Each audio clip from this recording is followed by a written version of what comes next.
Welcome to another episode of TLDR from the Research Medical Library.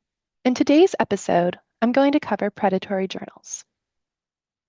Predatory journals prey on unsuspecting researchers, charging them publication fees without meeting the standards for academic publishing or providing services such as peer review and copy editing.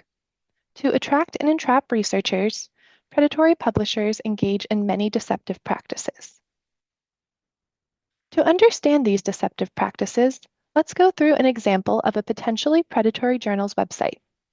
This journal's website provides a fake editorial board with stolen identities, though fake names can also be used, advertises a false impact factor, and mimics the name and even website of a legitimate journal, just to name a few of its deceptions.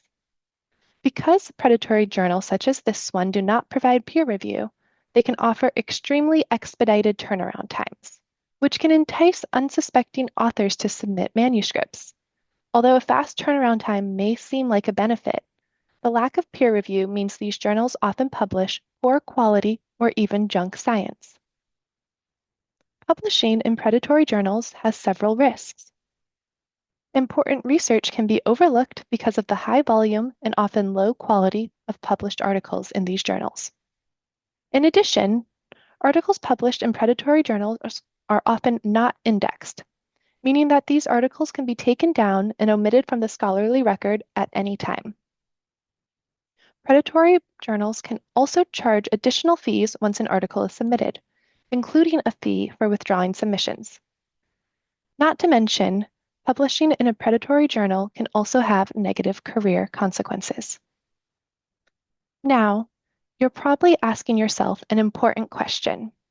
How do I determine whether a journal is potentially predatory? There is no universal way to identify a predatory journal. Instead, you must carefully evaluate several aspects of the journal to determine how suspicious it is. It is important to evaluate the quality of the journal holistically.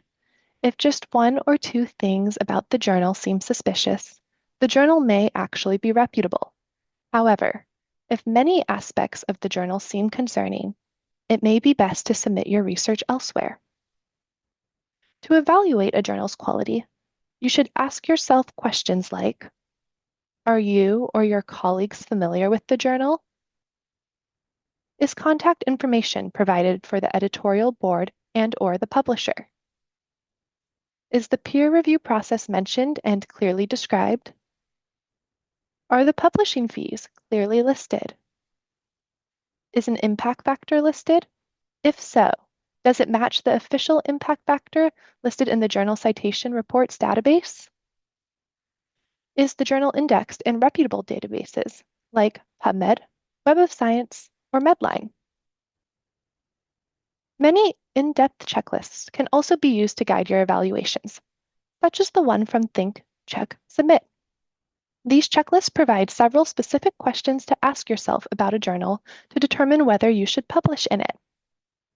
Another useful resource is CABL's Predatory Reports, which lists journals that have been identified as engaging in potentially problematic practices.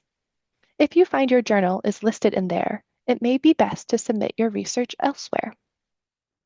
If you've consulted these resources and are still unsure about a journal's quality or need help finding a target journal for your research, you can ask a librarian for help by emailing rml-help@mdanderson.org.